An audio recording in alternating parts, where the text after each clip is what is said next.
Halo Bedikers.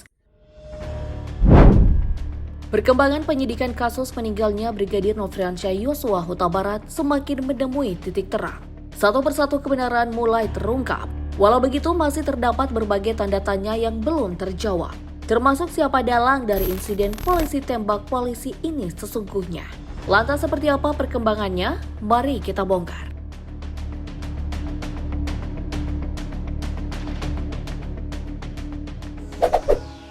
Mantan Kepala Divisi Profesi dan Pengamanan Polri, Inspektur Jenderal Verdi Sambo dibawa ke Markas Brimob di Kelapa II Depok Sabtu 6 Agustus 2022. Sambo dibawa ke Markas Brimob untuk menjalani pemeriksaan dugaan pelanggaran kode etik oleh Inspektorat Khusus Polri. Ia diduga tidak profesional dalam olah tempat kejadian perkara atau TKP insiden penembakan Brigadir J. Kepala Divisi Humas Polri Irjen Dedi Prasetyo menjelaskan bahwa Sambo diduga berperan dalam mengambil rekaman CCTV yang berada di rumah dinasnya. Namun Dedi belum menyatakan dengan terperinci perihal keterlibatan Sambo dalam pengambilan CCTV dan dugaan ketidakprofesionalan dalam kasus ini. Menteri Koordinator Bidang Politik Hukum dan Keamanan Mahfud MD mengatakan bahwa aksi pengambilan dekoder CCTV di TKP dapat dikategorikan sebagai obstruction of justice atau menghambat upaya penegakan hukum. Selain melanggar kode etik, pelaku juga dapat dikenakan pelanggaran pidana. Mahfud juga mengatakan bahwa pelanggaran etik dan pidana bisa diproses bersama-sama. Adapun bentuk upaya dalam menghalangi proses hukum bisa bermacam-macam. Misalnya membantu menyembunyikan alat bukti atau tersangka, menghilangkan atau merusak dokumen, hingga membantu pelarian diri tersangka dalam proses pemeriksaan dan penyidikan. Ancaman pidana bagi pihak-pihak yang melakukan perbuatan menghalangi proses hukum tercantum dalam pasal 221 Kitab Undang-Undang Hukum Pidana. Dalam pasal ini tertulis hukuman penjara selama-lamanya 9 bulan atau denda sebanyak-banyaknya sebesar Rp4.500.000. Meskipun sudah dibawa ke Mako Brimob Polri, Jenderal Bintang 2 ini belum ditetapkan sebagai tersangka. Dalam kasus ini, Inspektorat Khusus hanya berwenang mengusut dugaan pelanggaran etik, sementara tim khusus yang berhak menetapkan status tersangka.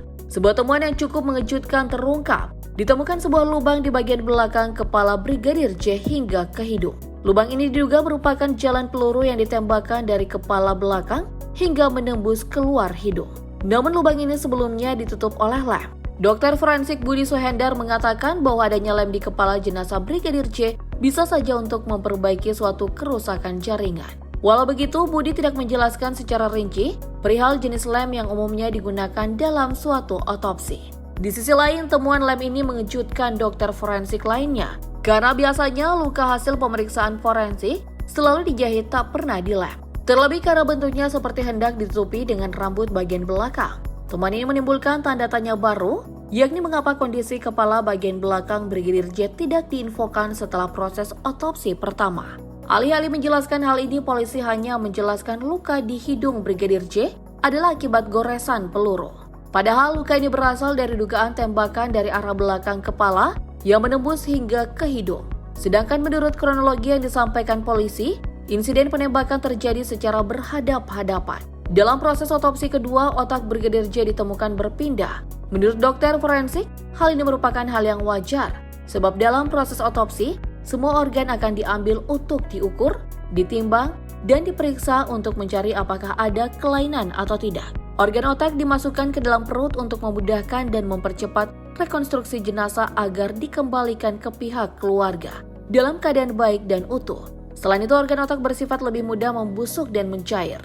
Kondisi ini akan menyebabkan otak yang membusuk merembes dan keluar dari rongga kepala melalui bekas potongan tulang tengkorak. Namun hal mengganjal yang dijumpai dalam otopsi kedua ini adalah keberadaan pankreas dan kantung kemih milik Brigadir J. Dr. Ade Firmansyah mempertanyakan, apakah kedua organ ini dilepas lalu dikembalikan pada otopsi pertama atau sengaja dihilangkan? Komisi Nasional Hak Asasi Manusia atau Komnas HAM menyampaikan kronologi sementara kasus kematian Brigadir J. Kronologi ini berdasarkan temuan-temuan baru yang berhasil diperoleh. Ketua Komnas HAM Ahmad Taufan Damanik mengatakan bahwa pihaknya telah mengantongi bukti yang menunjukkan kalau Irjen Verdi Sambo tiba di Jakarta sehari lebih awal dibanding sang istri dan rombongan. Bukti-bukti ini berupa foto-foto kegiatan Sambo bersama Putri Chandrawati dan para ajudan di Magelang, Jawa Tengah. Lebih lanjut, Damanik menjelaskan bahwa Sambo tiba di Jakarta Kamis 7 Juli 2022. Sedangkan sang istri bersama rombongan termasuk Baradae dan Brigadir J tiba di Jakarta Jumat 8 Juli 2022. Sebelum insiden penembakan terjadi, CCTV merekam Ferdy Sambo tiba lebih dulu di kediaman pribadinya Jumat sore di Jalan Saguling, Duren 3, Jakarta Selatan. Saat itu yang masuk bersama seorang ajudan dan petugas PCR, Damanik menduga kalau petugas PCR ini sengaja dipersiapkan karena rombongan Putri Chandrawati akan tiba. Dalam rombongan ini terlihat Brigadir J Baradae ajudan bernama Ricky dan seorang asisten rumah tangga. Sesampainya di rumah pribadi, Brigadir J dan Baradae terekam sedang menurunkan barang-barang dari dalam mobil. Di saat yang sama, Putri langsung masuk ke dalam rumah untuk melakukan tes PCR yang selanjutnya diikuti Brigadir J, Baradae, dan seorang asisten rumah tangga.